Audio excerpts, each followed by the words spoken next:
Muito boa noite. Boa noite a todos. Vamos lá, pessoal. Aula de direito penal. Como eu falei para vocês, essa aula está cheia de bizu, cheia de macete.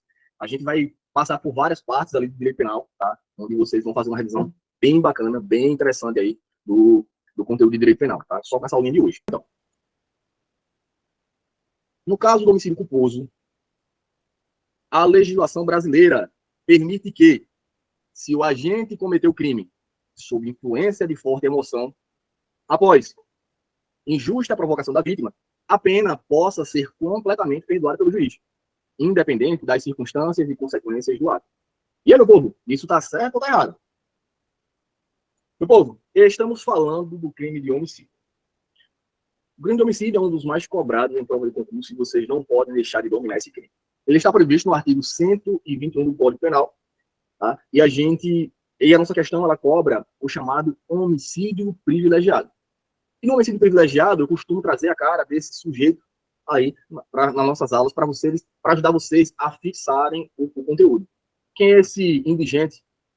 Quem é esse, eu não vou nem chamar de cidadão, quem era essa criatura do pântano? Era o famoso Lázaro lá de Goiás, né? O serial killer que matou gente pra caramba e que finalmente ficou uma peneira depois da ação da polícia de Goiás, tá? E o que isso tem a ver com o homicídio privilegiado? Vou te dizer já já. Artigo 121, parágrafo 1º, diz o seguinte: se o agente comete o crime impelido por motivo de relevante valor social ou moral, ou sob domínio de violenta emoção, logo em seguida, a injusta provocação da vítima, pode o juiz o quê? Reduzir a pena de um sexto a um terço. Tá? Então, haverá a chamada causa de diminuição de pena, aqui no homicídio privilegiado. E essa causa de diminuição de pena, ela é aplicável em algumas situações. Quais são as situações? Quando o agente, impelido de motivo de relevante valor social ou moral, ou sob domínio violento de emoção, logo em seguida a injusta provocação da vítima, ele mata alguém.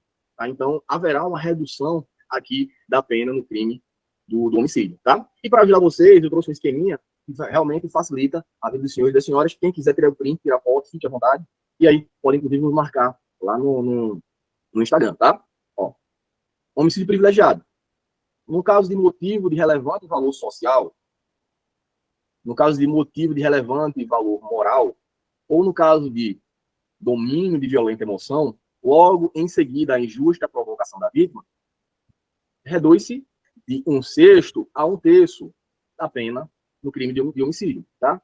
Professor, mas o que é relevante valor social? O que é relevante valor moral? E o que é domínio de violenta emoção logo em seguida a provocação da vítima? Vamos ver o que é um cara dessas coisas. Primeiro, motivo de relevante valor social. É o exemplo do Lázaro que eu trouxe para vocês. Suponhamos que alguém resolva fazer justiça com as próprias mãos e resolva sair à caçada de Lázaro, na época que Lázaro estava vivo e estava ali cometendo seus diversos crimes. Se uma pessoa mata esse serial killer, ela será responsabilizada pelo crime de homicídio? Sim, porque a nossa legislação não permite que nós façamos justiça com as nossas próprias mãos. Mas concordam comigo que matar uma alma cebosa dessa é diferente de matar alguém num motivo fútil, numa briga de bar, por exemplo? Concordam comigo que matar um cara desse trouxe uma paz social? Sim, é isso que acontece se alguém matar uma pessoa como essa. Tá? E aí, caso isso tivesse acontecido, a pessoa poderia ser beneficiada com uma redução de pena de um sexto a um terço, por ser impelido, por fazer aquilo, por cometer esse homicídio, por motivo de relevante valor social. Entenda relevante valor social como relevante valor para uma sociedade e não para você, indivíduo. Tá? Porque quando o motivo é relevante para você, como é uma coisa importante para você e isso é aceito socialmente, estamos diante do motivo de relevante valor moral. É o caso, por exemplo, do pai que vem a matar o estuprador da sua filha.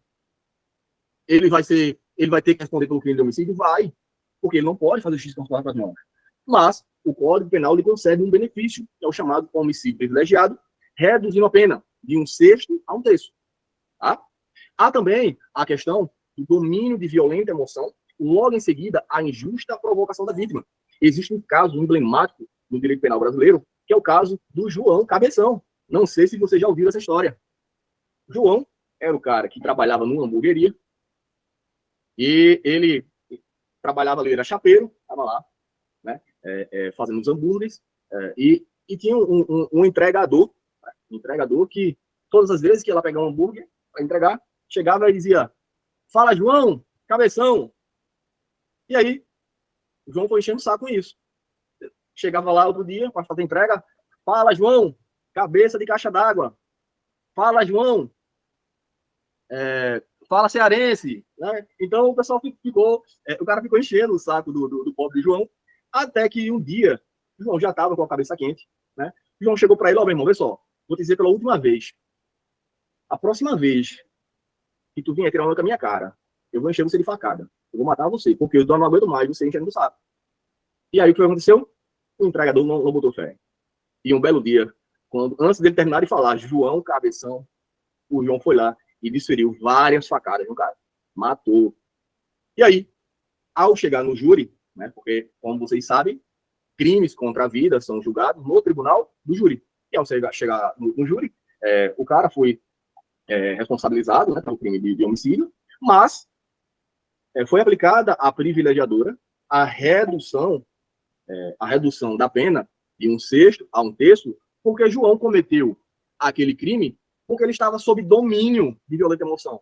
E foi logo em seguida a injusta provocação da vítima. Então, percebam, a palavra domínio é muito importante. Tá? A palavra domínio. O que é domínio? Domínio não é raiva. Domínio não é violenta emoção apenas. Domínio não é influência. Domínio não é influência de violenta emoção. E cuidado, eu já vi diversas questões de prova colocando o seguinte: se alguém comete um homicídio sob influência de violenta emoção, logo em seguida a injusta provocação da vítima, haverá a causa de redução de pena do artigo 121. Não.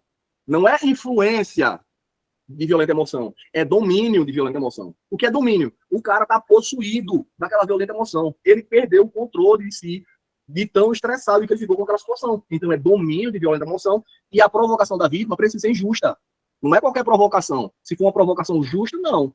Tem que ser uma provocação injusta. Tá? Então, se isso acontecer, haverá a possibilidade da aplicação do privilégio, no caso do homicídio privilegiado. No caso do homicídio culposo, existe essa possibilidade aqui, ó. Artigo 121, parágrafo 5º, que diz que na hipótese do homicídio culposo, pessoal, cuidado, lembra essa palavra aqui, ó. Só pode haver perdão judicial no caso do homicídio culposo, tá?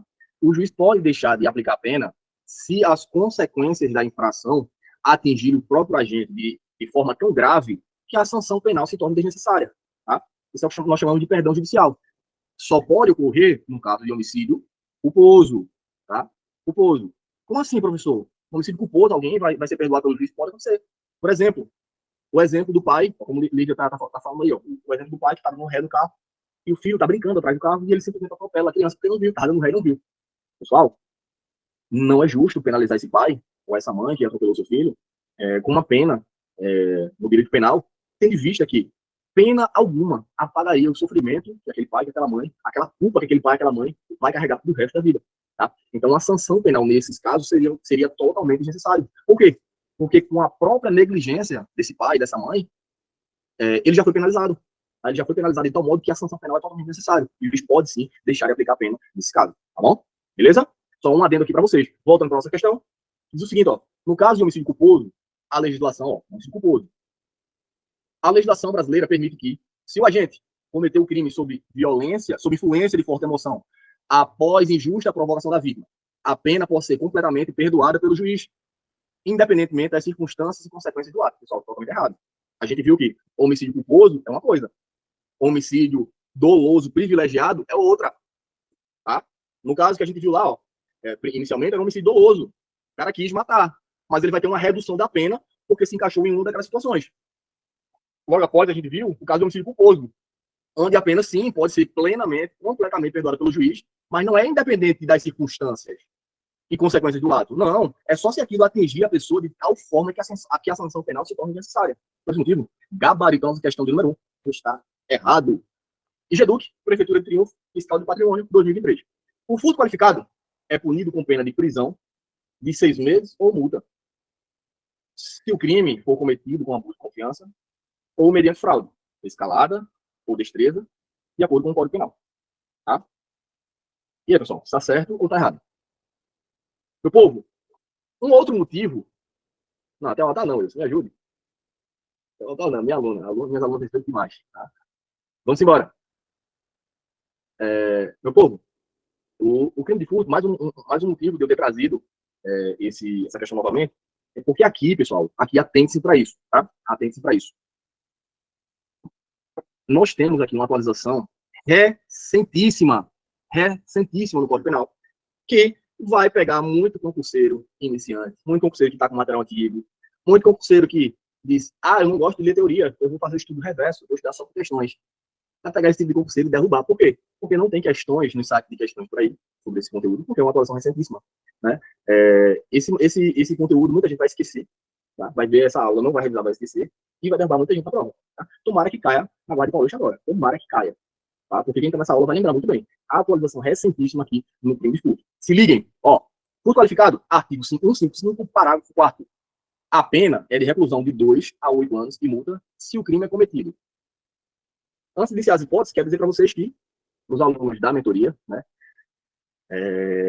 essas atualizações recentes, né, eu fiz questão de elaborar, tá? De elaborar exercícios, de elaborar questões e colocar lá na plataforma para vocês das atualizações legislativas que aconteceram no Código Penal e das leis trabalhistas. Então, tem atualizações recentes aí, 2024, 2025, da Lei Maria da Penha, do Código Penal, lá no crime de furto, no crime de homicídio, no crime de estelionato, crime na periclitação da vida, da saúde. Pessoal, diversas atualizações. E se você não fizer uma revisão adequada, você vai patinar na hora da prova, porque não tem questões. Não tem questões, site de questões sobre isso. Então, eu estou com essa preocupação com vocês, porque eu sei que muita gente boa vai se quebrar no concurso, porque não vai ter questões para praticar, e esse tipo de questão vai começar a aparecer e muita gente vai se ferrar. Tá? Então é o que eu digo aos meus alunos. Tem lá as metas de exercícios. Dei sempre prioridade, tá? Eu dei sempre prioridade às questões prontas, que foram questões colocadas por mim na plataforma. Lá vai ter tanto questões de bancas, quanto questões autorais. Então, dei prioridade porque essas questões foram selecionadas lá dedo por mim. Deu trabalho pra caramba, tá? Deu trabalho pra caramba para selecionar essas questões. E tá dando trabalho ainda, porque eu estou o tempo todo trabalhando e cadastrando questões. Todos os dias eu estou cadastrando questões na plataforma, tá? Então, muitas vezes, a galera não entende que o trabalho do mentor, muitas vezes, é um trabalho de bastidores. Então, nos bastidores, eu trabalho pra caramba. Posso não estar, muitas vezes, interagindo nas redes sociais, nos grupos, por aí, mas nos bastidores, trabalho pra caramba para entregar sempre a vocês a melhor mentoria possível, tá? É isso. Vamos lá. Ó, a pena de reclusão é de 2 a 8 anos de multa se o crime é cometido. Inciso primeiro, com destruição ou rompimento de obstáculo à subtração da coisa. Inciso segundo, com abuso de confiança ou mediante fraude, escalada ou destreza. Inciso terceiro, com emprego de chave falsa. Inciso quarto, mediante concurso de 2 ou mais pessoas. E a novidade fica por conta do inciso quinto, que foi incluído em 2025, tá?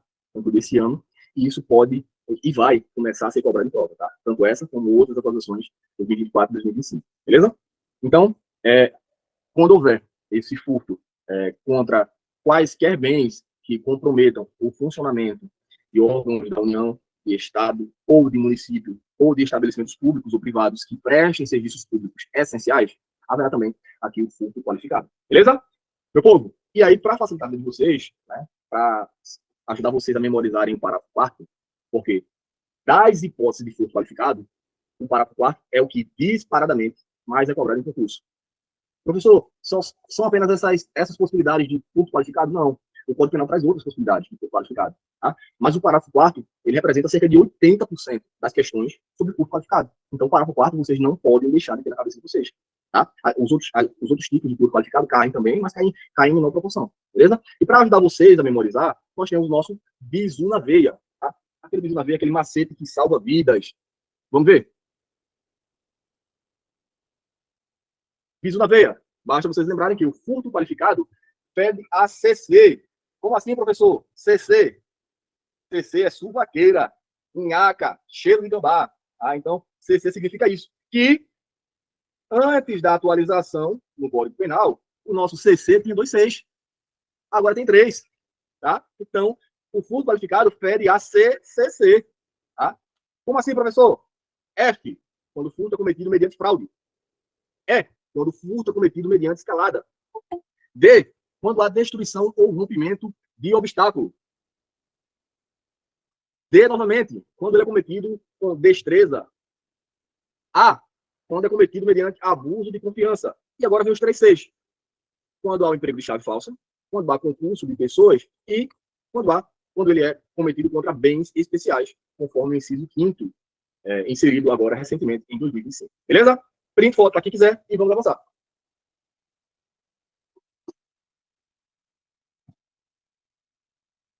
Vamos lá. Meu povo, trouxe também para vocês uma jurisprudênciazinha para ajudar a fixar o conteúdo, tá? Bastante interessante, jurisprudência em tese do STJ, edição de número 47, tese de número 6, e fala o seguinte, ó, a prática do delito de furto qualificado por escalada, destreza, rompimento de obstáculo ou concurso de agentes indica a reprovabilidade do comportamento do réu, sendo inaplicável o princípio da insignificância.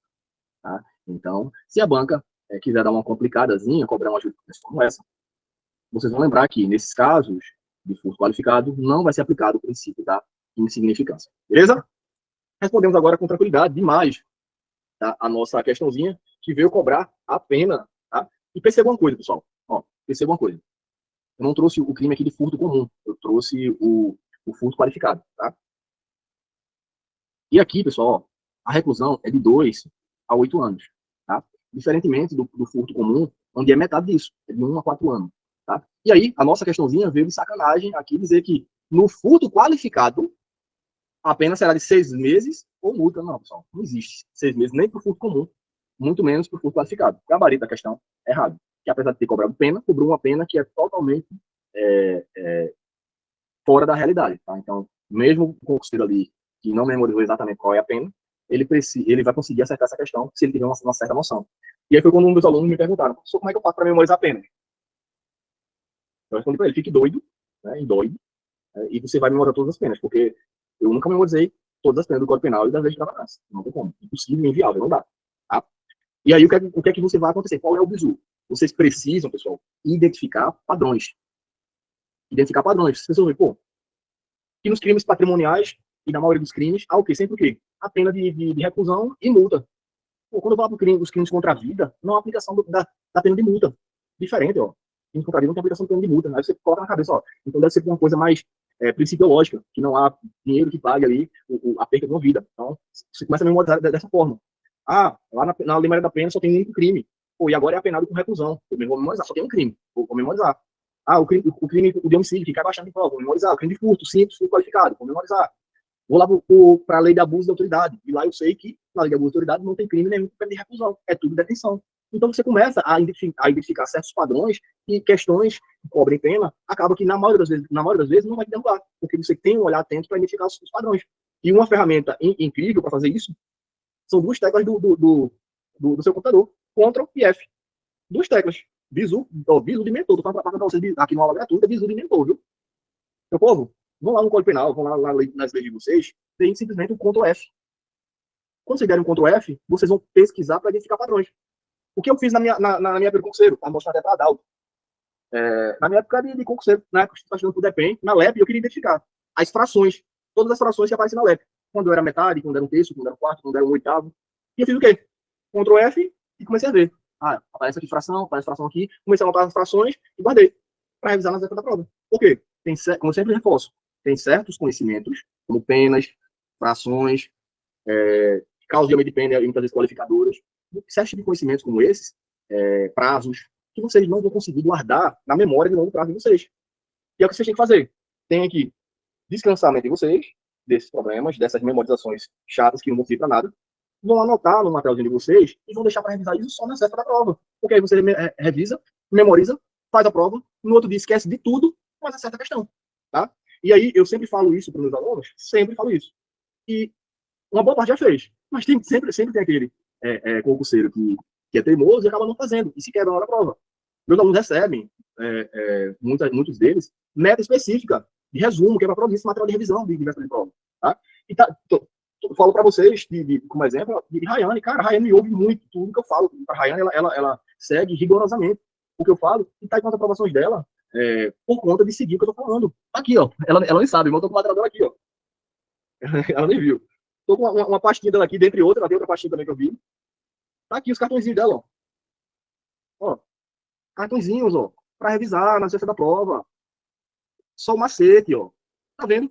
Só o macete. Só os esqueminhas. Só aquilo que você vai ver ali na sexta da prova.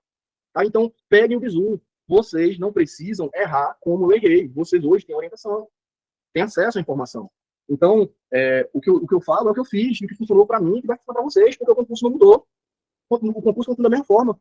Chego no quarto da minha irmã e ela faz exatamente o que eu fazia antigamente. Encher de post-it e encher de mnemônico. Esses bisus na veia. Ela imprime tudo isso. Ela imprime todos esses bisus na veia e coloca na parede. Por quê? Porque ela sabe que precisa memorizar isso. E sabe que precisa estar sempre olhando isso, porque vai esquecer. Nós não somos máquinas.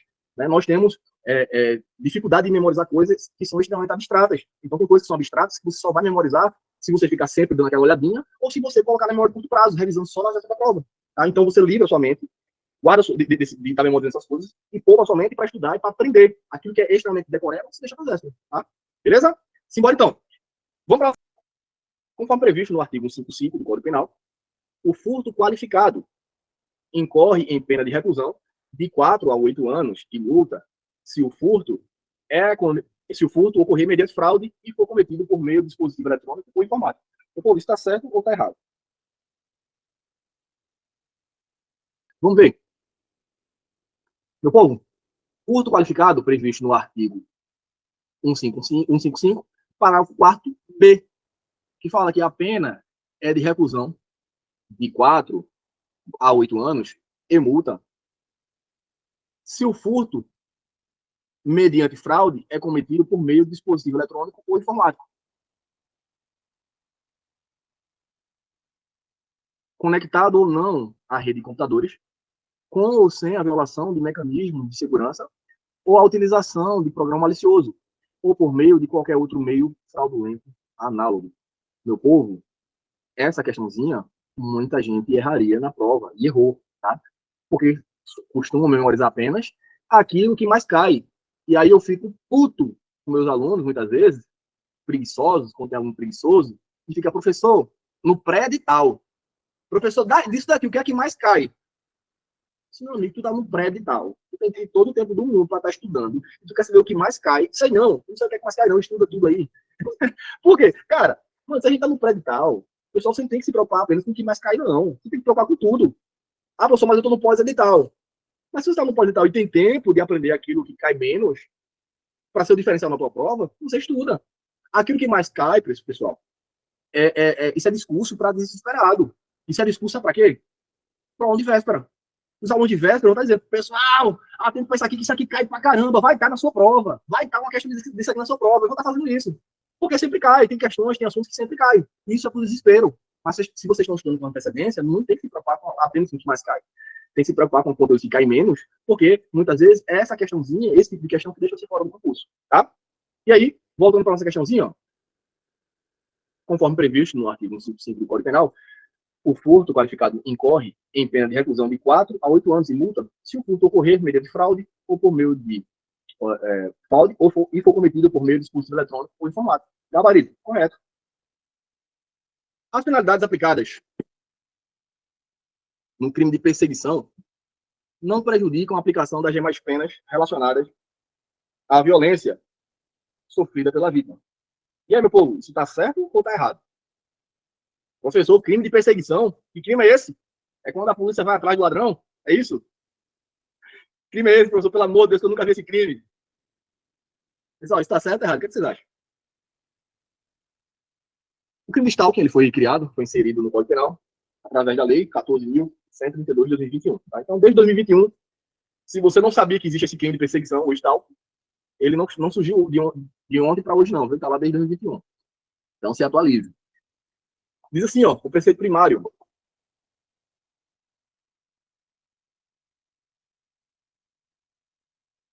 perseguir alguém reiteradamente. Primeiro ponto que eu quero destacar para vocês é que o crime de perseguição ele só ocorrerá se for de forma reiterada. Tá? Então, não é uma perseguiçãozinha de leve que vai tipificar o crime, tá? Tem que ser reiterado. E por qualquer meio, ameaçando a integridade física ou psicológica. Tá? Não é um crime de forma livre. É um crime que precisa o quê?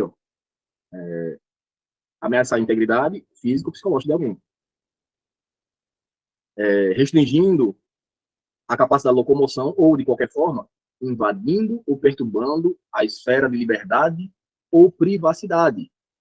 Preceito secundário.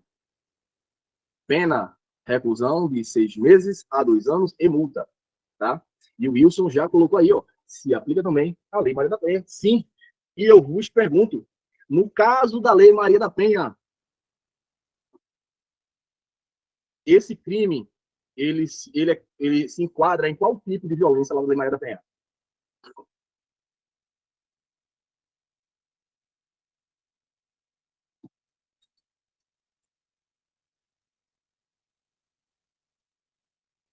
Vamos lá? Qual tipo de violência? E eu falei para você o seguinte, ó, quem assistiu minhas aulas da Lei Maria da Penha, eu falei para você o seguinte, tem um mnemônico que ajuda vocês a memorizarem as formas de violência contra a mulher que estão previstas lá no artigo 7º da Lei Maria da Penha. Basta vocês memorizarem o seguinte mnemônico, PMSPF. PM de São Paulo é foda. Você vai lembrar que existe violência psicológica, violência moral, violência sexual, violência patrimonial e violência física. São as formas de violência contra a mulher previstas no artigo 7º da Lei Maria da Penha. E aqui nós estamos tratando de violência psicológica. Lívia, pelo amor de Deus, não é isso na sua prova, tá? Não é isso na sua prova, porque violência moral, ela vai acontecer quando alguém cometer contra a mulher os crimes contra a honra. Injúria, calúnia ou difamação. Violência psicológica é outra parada. Beleza? Tá? Aqui é uma das hipóteses de violência psicológica também que pode ser cometido contra a mulher e ser regido pelos preceitos da Lei Maria da Penha. Tá? Professor, esse crime se aplica apenas à mulher? Sim ou não? Causa de pena. Está previsto no parágrafo primeiro. Tá? E aqui está a diferença. Ó, se liga. A pena é aumentada de metade se o crime é cometido contra criança, adolescente e idoso. Contra a mulher, por razões da condição de sexo feminino, nos termos do parágrafo 2º-A do artigo 121 deste Código. Então é o seguinte, se for contra homem, tipo simples, tipo penal simples, que está previsto no caput. Se for contra a mulher, por razões de sexo feminino, nós teremos uma causa de aumento de pena. A pena será aumentada. Tá? Beleza? Inciso terceiro, se for cometido mediante concurso de 2 ou mais pessoas ou com emprego de arma. Tranquilos? Para o segundo, prevê o seguinte, que as penas desse artigo são aplicáveis sem prejuízo das correspondentes à violência. E foi exatamente isso que a nossa questãozinha trouxe. Tá? Então, eu aplico as penas e se houver, por exemplo, violência, lesão corporal, eu vou aplicar, além do crime de perseguição, o crime de lesão corporal, as penas correspondentes ao crime de lesão corporal, tranquilamente. Beleza? E tem um detalhe, só se procede mediante representação. Precisa representar para que haja andamento aí do processo. Beleza? Questão 4. As penalidades aplicadas ao crime de perseguição não prejudicam a aplicação das demais penas relacionadas à violência feita pela vítima. Gabarito, correto. Como a gente viu, é possível sim aplicar, além da pena prevista para o crime de perseguição, também as penas previstas para os crimes correspondentes relacionados à violência feita pela vítima. Beleza? Tranquilo, pessoal? Dúvidas? Vamos lá. Aquele que clona contas de redes sociais através de informações obtidas com a vítima e se passa por ela a fim de solicitar dinheiro, responderá pelo crime de estelionato por fraude eletrônica. E aí, meu povo, está certo ou está errado? Estelionato, artigo 171.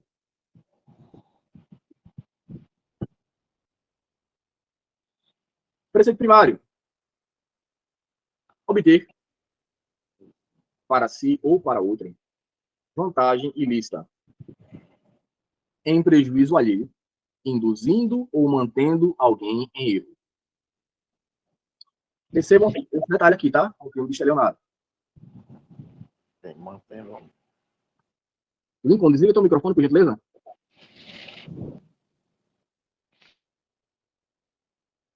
Tá? Obrigado. Vamos lá. Perceba esse detalhe, pessoal, tá? Ó, induzindo ou mantendo alguém em erro. O crime de estelionato sempre vai ter essa questão de induzir ou manter alguém em erro. Então, tome cuidado sempre quando houver essa expressão. Tá? Induzir ou manter alguém em erro, normalmente você está falando do crime de estelionato, beleza? Isso vai acontecer mediante algum artifício ardil, mediante artifício ardil ou qualquer outro meio fraudulento. Preceito secundário, pena de reclusão de 1 a 5 anos. E multa, tá? Haverá, pessoal, também a chamada fraude eletrônica, que é a forma qualificada desse crime, de estelionato. Artigo 171, parágrafo 2º-A. Diz o seguinte, ó, se liguem, a pena é de reclusão de 4 a 8 anos, e percebam, é a mesma pena lá do furto que a gente viu mediante dispositivo eletrônico, tá? Mesma pena. 4 a 8 anos. E multa, se a fraude é cometida com a utilização de informações fornecidas pela vítima ou por terceiro. Isso aqui, ó, induzindo a erro, tá? Então, sempre vai haver essa expressão, induzindo ao erro, ou mantendo alguém em erro, quando se fala do crime de estelionato, tá? Por qualquer, no caso aqui, por meio de redes sociais, contatos telefônicos, ou envio de correio eletrônico fraudulento, ou qualquer outro meio fraudulento análogo. Fraude eletrônica é uma forma qualificada do crime de estelionato, beleza? Estelionato por fraude eletrônica. Foi aquilo que a gente acabou de ver, que é uma forma qualificada de estelionato. Gabarito da questão, correto? Embora. Os casos de calúnia ou difamação, o querelado que se retrata antes de sentença terá sua pena reduzida em até 2/3. E aí, meu povo, isso está certo ou está errado? Meu povo, crimes contra a honra.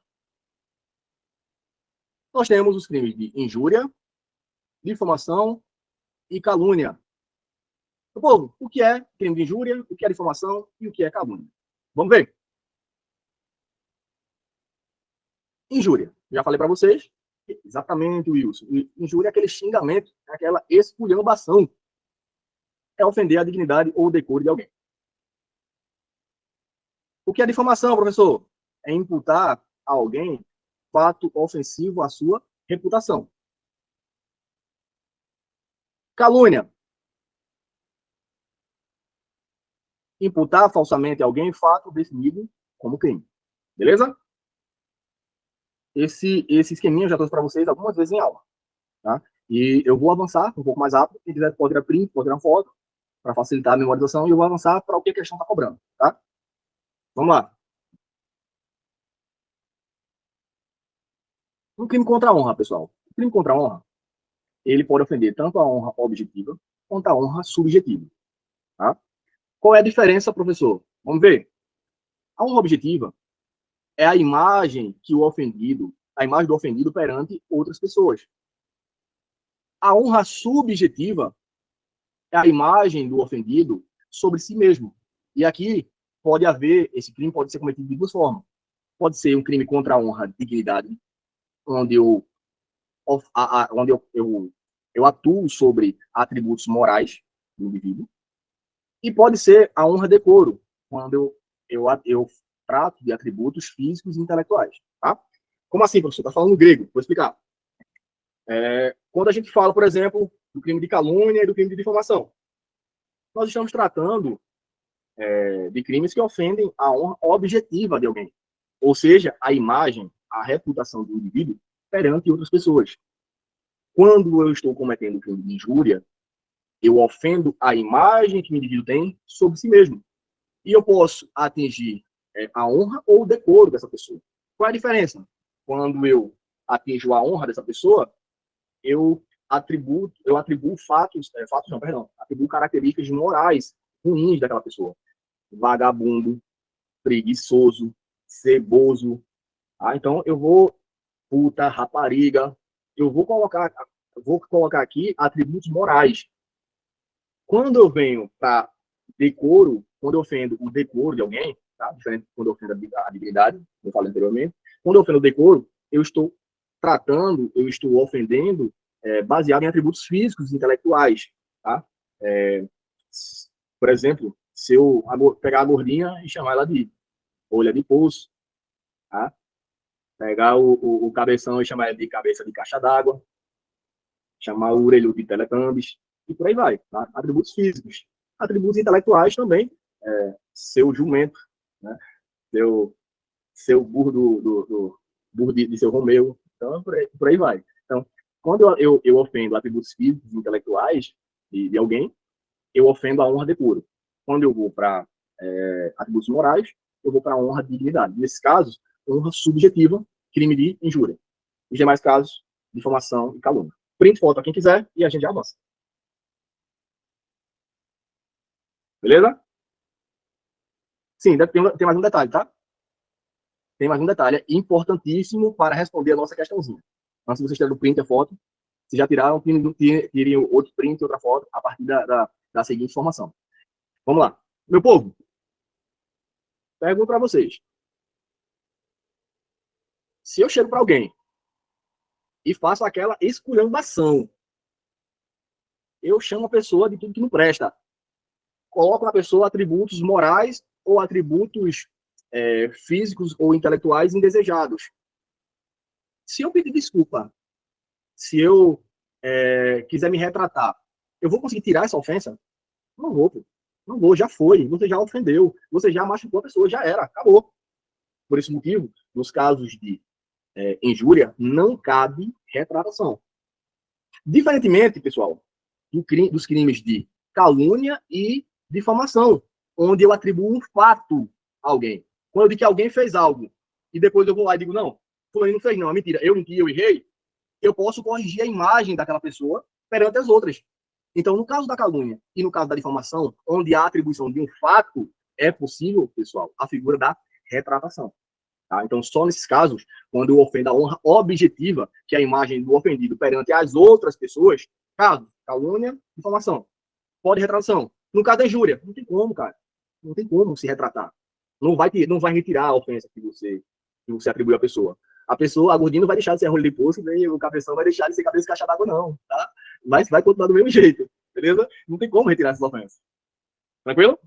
Para ajudar vocês a fixar, a gente tem um resumo a ver que vai facilitar a vida de vocês, tá? Mas segura aí que a gente vai para o texto do Código Penal antes disso. Se liga. Artigo 143. O querelado que, antes da sentença, se retrata cabalmente da calúnia ou da difamação, fique isento de pena. Como assim, professor? É isso aí. Então, se o cara, antes da sentença, ele vai lá, se retrata, não, vou corrigir. Eu errei, falei merda, não deveria ter falado. Fui moleque, errei. É possível? Sim, no caso da calúnia e da difamação. Beleza? Parágrafo único. Nos casos em que o querelado tenha praticado a calúnia ou a difamação, eu vou destacar novamente para vocês não confundirem isso na hora da prova. Estamos falando de quê? De calúnia ou difamação. Fala de quê, professor? Calúnia ou difamação. Não vá colocar uma injúria no caso de retratação, porque não tem. Na injúria é impossível a retratação. Beleza? Pelos motivos que eu expliquei para vocês no slide passado. Não dá para se retratar na injúria. Tranquilos? Vamos lá. Nos casos em que o querelado tenha praticado a injúria ou difamação utilizando-se de meios de comunicação, a retratação dar-se-á, se assim desejar o ofendido, pelos mesmos meios em que se praticou a ofensa. Então, se eu fui no meu Instagram e cometi uma calúnia ou uma difamação contra alguém, se o ofendido quiser, e eu também quiser ficar isento de pena, eu tenho que ir novamente no meu Instagram e dizer, pessoal, eu errei, eu falei isso de fulano, cicrano fez isso, aquilo outro, e é mentira. Eu errei, eu falei errado, eu me confundi, tem que ir lá corrigir a merda que eu fiz, tá? Pelos mesmos meios. Se eu fui no jornal, deu uma entrevista falando que alguém fez algo criminoso ou algo ofensivo à sua reputação, e na verdade isso não aconteceu, eu tenho que ir novamente na TV, os sarcados por mim, e me retratar e dizer, pessoal, na verdade não foi bem assim, não. Eu tenho que me retratar porque eu fiz algo, falei algo que não deveria, e na verdade não é assim. A pessoa não cometeu esse crime, a pessoa não fez esse fato que eu estou imputando, tá? Então, no caso da calúnia, na difamação, há uma ofensa à honra objetiva. Se é objetivo, eu posso me retratar. Professor, muita informação. Como é que eu faço para memorizar? Adivinha? Diz uma vez. E nesse bizu na veia, só os casados vão ter facilidade maior para entender, tá? Os casados vão ter uma facilidade maior para entender. Não fique triste, Renato, não fique triste. Não fique triste por esse motivo, tá? Infelizmente, tem pessoas que têm que sofrer mesmo na vida, para que outros sejam felizes. Então, então não fique triste com isso aí, tá? Vamos lá. Crimes contra a honra. Bizu na veia. No caso da retratação, como eu falei para vocês, retratação, pessoal, para quem é casado vai entender o que eu estou dizendo. Que é o seguinte: você brigou com sua mulher, foi aquele quebra-pau, teve tudo que tem uma briga, teve dedo na cara, tá? Então, se teve tudo isso, você vai se retratar, sua esposa, né? Vai conversar e vai se acertar. Pergunta que vale R$1 milhão. Qual é o melhor lugar da casa para se retratar? Na cama. Eita, aí o cara aí entende, viu? Aí entende. Exatamente, meu povo. Retratação é na cama. Ela vai ficar mansinha, tá? Ela vai realmente desculpa, ela vai te pedir desculpa pelo que ela nem fez de errado, tá? Se você fizer o serviço direitinho, claro, né? Leva ela pra cama e faz a retratação. Exatamente isso, Renatinho, ó. Aí o garoto entende, viu? Ó, você vai chegar pra ele e vai dizer: vamos resolver isso no diálogo. Olha aí. Vamos resolver isso no diálogo. Como é o diálogo? É aqui, ó. Professor, que putaria é essa? Que putaria é essa nessa aula? Isso é uma aula ou um cabaré? Isso é uma aula, pessoal, tá? Isso é uma aula. Pode não parecer, mas isso é uma aula. Eu quero dizer para você o seguinte, ó, que a retratação, que admite a retratação apenas no caso da calúnia e no caso da difamação. Não dá para ter retratação no caso da injúria. Não dá para ter retratação no caso da injúria. É só no caso aí da calúnia ou difamação. Beleza? Então, se estivermos falando no caso da injúria, aí vocês vão lembrar o seguinte: se é injúria, aquele xingamento, né, Wilson? Aquela esculhambação, vocês vão lembrar o quê? Se é injúria, vocês vão lembrar que é impossível a retratação. Então, com a licença poética aqui, né, colocar impossível com N, para poder vocês acertar a questão da prova. Injúria, impossível retratação. E se for retratação? É na cama. Calúnia e difamação. Uma questão como essa, vocês vão errar mais? Vão não. A bola vai subir, vocês vão, ó, matar no peito, dominar e pegou, pai. Ingenu que se quebre. Mas meu concurseiro, meu aluno, não perde uma questão dessa nunca mais. Simbora então. Nos casos de calúnia ou difamação, o querelado que se retratar antes da sentença terá sua pena reduzida até 2/3, gabarito correto. Se a banca quisesse colocar uma injúria, tomara. Eu tô torcendo para que a Ingenu coloque lá. No caso da calúnia, da injúria e da difamação, eita, meio mundo de concurseiro vai se quebrar. Mas você que está assistindo essa aula e soube escolher o que fazer com sua sexta-feira, vai acertar essa questão, tá? Beleza? Em uma situação de abordagem rotineira, o policial Pedro pediu para que um veículo parasse para devida abordagem. Ao questionar o condutor sobre o motivo dele não estar utilizando o cinto de segurança, ele afirmou que não usava porque o cinto incomodava e que ele era muito atencioso no trânsito, logo não se envolveria em acidentes. O policial, então, lhe aplicou uma multa, mas Pedro prometeu vantagens ilícitas ao servidor público. O simples ato, ou melhor, o simples fato de um particular oferecer vantagens a um policial para evitar ser penalizado configura o crime. Certo ou errado? Corrupção ativa. Artigo 333 do Código Penal, que diz assim, ó. Vamos lá. Artigo 333. Oferecer ou prometer vantagem devida a funcionário público para determinar ou praticar, omitir ou retardar ato de ofício. Preceito secundário.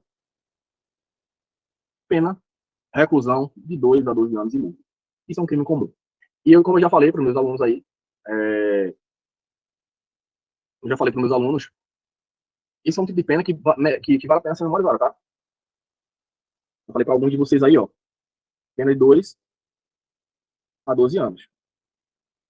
É uma das penas mais recorrentes aí nos crimes contra a administração pública. É a pena do crime de corrupção passiva, é a pena do crime de corrupção ativa, é a pena do crime de corrupção, é a pena do crime de peculato. Tá? Então, é uma pena que se repete, e por esse motivo, merece atenção, tendo em vista que estamos falando de uma banca como a Geduc, que cobra pena. Tá? Então, tem certo tipo de pena que vale a pena, que o custo-benefício é bom. Então, uma pena só em vários crimes, tá? Beleza? E aí, para memorizar, bizu na veia. Bizu na veia. Voltando aqui rapidão. Já falei para vocês, ó, direito penal. Principalmente se você memorizar isso aqui, ó. É o verbo, tá? Você memoriza os verbos, que os verbos é que vai salvar você, que vai salvar você na hora da prova. E aqui não é diferente. No crime de corrupção ativa, os verbos são determinantes para você acertar em questão de prova. E aí, para memorizar, a gente tem o nosso bizu na veia, que é o quem usa pó fica ativo. Como assim, professor? Quem usa pó fica ativo. Exatamente. Quem usa pó fica ativo. E o pó é o quê? É o prometer e oferecer. Tá? Prometer e oferecer, pó. Quem promete e oferece, vantagem devida a servidor público, comete o crime de corrupção ativa. E aqui tem o senhora, né? O senhora é no caso da corrupção passiva, é solicitar, receber e aceitar. Beleza? Corrupção ativa é o pó. Quem usa pó fica ativo. Memorizou o macete? Nunca mais você erra questão em prova disso aqui. Pessoal, existe também a chamada causa de aumento de pena. Está previsto no parágrafo único. Diz assim, ó, a pena é aumentada de 1/3 se, em razão da vantagem ou promessa, o funcionário retarda ou omite ato de ofício ou pratica infringindo dever funcional. A pena é aumentada de quê, pessoal? De 1/3. Tá? Então, mais 1/3 aí em cima da pena. É um crime comum, pode ser cometido por qualquer pessoa. Tá? Então, se em razão da vantagem que foi prometida ou oferecida, o agente público deixa de cometer, deixa de praticar o ato, ou retarda, né? Ele vai haver aqui uma causa de aumento de pena, tá? Atente para uma coisa, tá? Lembra que eu falei para vocês que no caso da corrupção passiva, a pena é a mesma da corrupção ativa? Pois bem, aqui também a causa de aumento de pena aplicada na corrupção ativa também se aplica na corrupção passiva. Tá? Então, fica fácil memorizar dessa forma, e é uma das formas que eu utilizo, faz parte da minha didática, que é fazer associações. Tá? Então, façam essas associações que ajudam a memorizar. Na corrupção ativa, mesma pena da corrupção passiva. E a causa de aumento de pena, mesma coisa. Mesma coisa no mesmo texto. Tá? Então, o que vale para o corruptor, vale para o corrupto. Basicamente isso. Tranquilo, pessoal? Posso passar? Questãozinha, ela falou o quê? Que Pedro prometeu vantagens. Que ele ofereceu vantagem. Opa, temos o P, temos o O. Precisa ter os dois, professor, o P e o O? Não. Basta prometer ou oferecer, né? Se prometeu ou oferecer, já configura o crime. No caso aqui, ele fala que ele prometeu e fala que ele ofereceu. Tem um pó aqui, ó. Eita, tem pó. Se o cara tem pó, se o cara usa pó, fica ativo. Qual o crime? Corrupção ativa, tá? Beleza? Gabarito correto. Tá? Apesar da banca não especificar qual tipo de crime, o crime existe e é o crime de corrupção ativa. Mais uma questãozinha da EGEDUC, que fala o seguinte, ó. Quem ofende a integridade corporal ou saúde de outrem comete crime de injúria. Certo ou errado? Artigo 129 do Código Penal diz o seguinte: ofender a integridade corporal ou a saúde de outrem. Detenção de 3 meses a 1 ano. Uma coisa que eu quero trazer para vocês é a questão do conceito subsidiário ou por exclusão do crime de lesão corporal leve. Como assim, professor? Está falando inglês? Quem assistiu minha aula de lesão corporal sabe exatamente o que é isso. Falar na plataforma. Conceito subsidiário ou por exclusão é o seguinte: só haverá lesão corporal leve quando ela não for lesão corporal grave, gravíssima, seguida de morte. Então, primeiro eu avalio a gradação da lesão, e se não se enquadrar em nenhuma dessas hipóteses, aí é lesão corporal leve. Beleza? Então, é um conceito subsidiário ou por exclusão. Será lesão corporal leve quando não for lesão corporal grave, gravíssima ou seguida de morte. Tranquilo e calmo. A banca foi nesse nível de profundidade?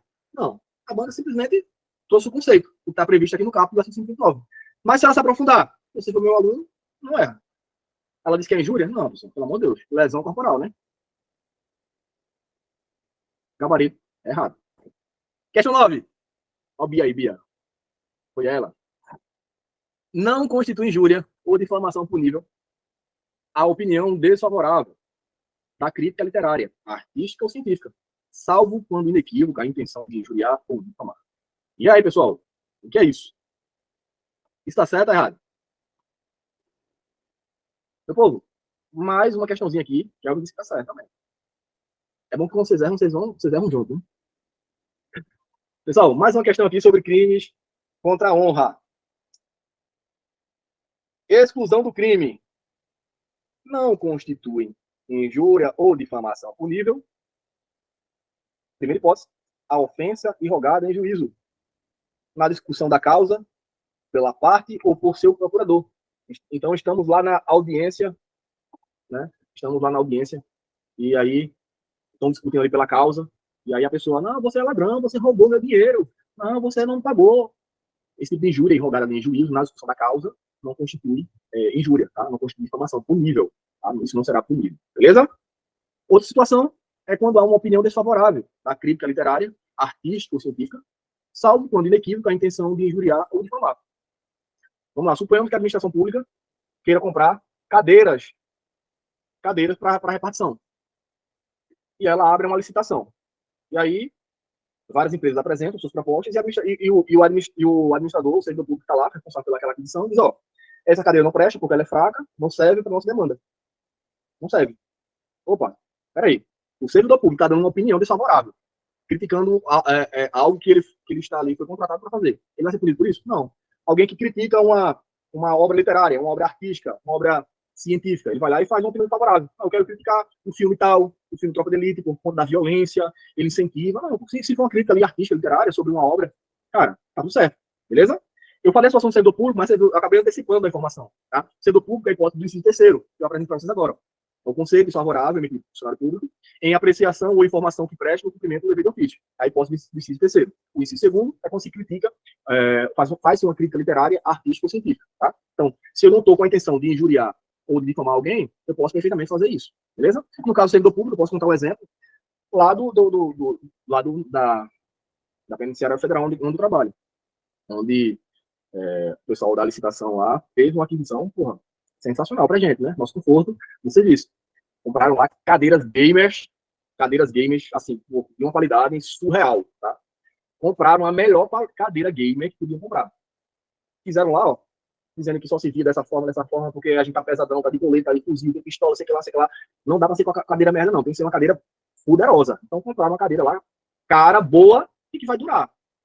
Então, assim, o funcionário público que foi lá e botou um conceito desfavorável para outras cadeirinhas, ele não vai ser responsabilizado por difamar a empresa que produz aquela cadeira. Isso não existe. Tranquilo, pessoal? Conseguiu entender? Então, professor, como é que eu faço para falar com o senhor? No Instagram ou no WhatsApp. Já foi divulgado aí no chat, beleza? Não constitui injúria ou difamação punível a opinião desfavorável da crítica literária, artística ou científica, salvo quando inequívoca a intenção de injuriar ou difamar. Gabarito, correto, conforme a gente viu lá no inciso segundo. Beleza? Tranquilos? Vamos lá. Com relação ao direito penal, julgue um item a seguir. Suponha que uma pessoa tenha subtraído para si, mediante grave ameaça, o celular de outra pessoa. Nessa situação, para o crime de roubo, para que o crime de roubo seja configurado, é necessária a posse mansa e pacífica ou desviada do celular, não bastando a posse de fato, ainda que por breve espaço de tempo, em seguida a perseguição. Pô, isso está certo ou está errado?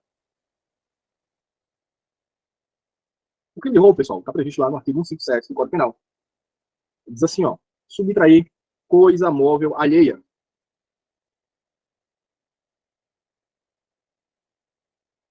Para si ou para outrem, mediante grave ameaça ou violência à pessoa, ou, depois de havê-la, por qualquer meio, reduzido à impossibilidade de resistência. Pena, reclusão de 4 a 10 anos de multa. Beleza? Beleza, vamos lá. Meu povo, o crime de roubo, ele pode ser enxergado da seguinte forma. Subtrair coisa móvel alheia para si ou para outrem, mediante grave ameaça ou violência à pessoa. Nessa primeira parte, pessoal, do artigo, nós temos a chamada violência própria. Na segunda parte, depois de havê-la por qualquer meio reduzida a sua impossibilidade de resistência, temos a violência imprópria. Beleza? Tá. Massa, professor. Peguei o bizu, peguei o macete. Mas em que momento se consome o crime de roubo? Em que momento se consome o crime de roubo? De acordo com o STJ, pessoal, de acordo com o STJ, na súmula 582, o crime de roubo ele se consuma com a inversão da posse do bem mediante o emprego de violência ou grave ameaça, ainda que por breve tempo e em seguida a perseguição imediata ao agente e recuperação da coisa roubada, sendo prescindível, ou seja, dispensável, a posse mansa e pacífica ou desviada. Tá? Essa súmula é importantíssima, tá? Importantíssima, recorrente demais, cai demais em prol de concurso. Isso significa dizer que o roubo ele se consuma quando o que estava nas mãos da vítima passa para as minhas mãos. Não precisa essa posse ser tranquila, ser pacífica, ser desviada. Não precisa eu não ser perseguido para o crime ser consumado, não. A coisa veio para minha esfera de domínio, o crime de roubo se consumou. Ainda que foi logo recuperado, a polícia chegou e deu quieto, o cara foi abordado, perdeu. O crime de roubo se consumou.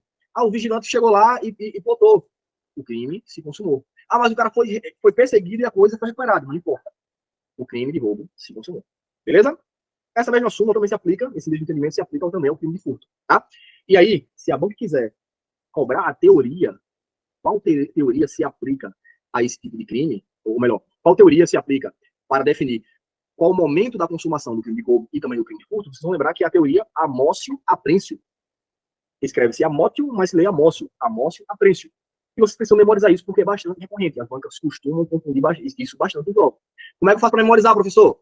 Da seguinte forma. Diz na veia. Momento da consumação. Tanto no crime de furto quanto no crime de roubo. Amócio aprêncio. Você vai lembrar daquela pessoa que ama um aplicativozinho, que tem um celular lotado de aplicativo, memória cheia, mas não apaga nenhum. O cara que é acumulador de aplicativos, tá? Então, você lembra lá, o cara que acumula aplicativos, está com a memória cheia, rouba a memória do celular com aplicativos. É isso mesmo, como o Cássio já botou aí, ó. Cássio tem acesso às minhas aulas na plataforma e sabe muito bem. Amo app. Você vai lembrar, na hora da prova, que o momento da consumação é o amócio aprêncio, de acordo com a súmula do STJ. Beleza? Tranquilos? A questão, ela não veio perguntando qual é o nome da teoria. Essa questão não. Ela trouxe o conceito, o conteúdo da súmula. Mas, se a banca cobrar, vocês vão acertar, porque vocês estão na aula do professor Robson. Beleza? Questão 10. Suponha que uma pessoa tenha subtraído para si, mediante violência, mediante grave ameaça, o salário de outra pessoa. Nessa situação, para que o crime de roubo seja configurado, é necessária a posse mansa, pacífica ou de vigiar do celular, não bastando a posse de fato, ainda que por breve espaço de tempo e seguindo perseguição. Pessoal, gabarito essa questão. Errado, tá? Gabarito errado, porque a súmula diz exatamente o contrário. É prescindível, ou seja, é dispensável. Não precisa que a posse seja mansa, pacífica e vigiada. Houve a inversão da posse do bem, o crime está cometido. Beleza, pessoal? Tranquilos? Qual é a teoria? Amócio aprêncio, de acordo com o entendimento do nosso querido STJ. Se aplica ao crime de roubo? Sim. E o crime de furto? Também. Mesma teoria. Beleza? Tranquilos? Conseguiram compreender? Então, beleza. Com isso, nós finalizamos a aula de hoje. Tá? Quero agradecer a todos, tá, pela participação, querência, vontade de estar numa aula como essa. Tá, tá aqui no meu Instagram, Robson.Ferreira da Social. Sigam-me lá no Instagram. Mande mensagem, tem lá no WhatsApp também. Mande mensagem no WhatsApp, quem quiser conhecer mais nossa mentoria e fazer esse teste. Faça esse teste, veja se vale a pena para você. Se o estudo para concurso é importante para você, se permita conhecer algo que o cara está falando para você aqui, categoricamente, que muda, que transforma completamente a sua forma de estudar. Como que dá água para o vinho.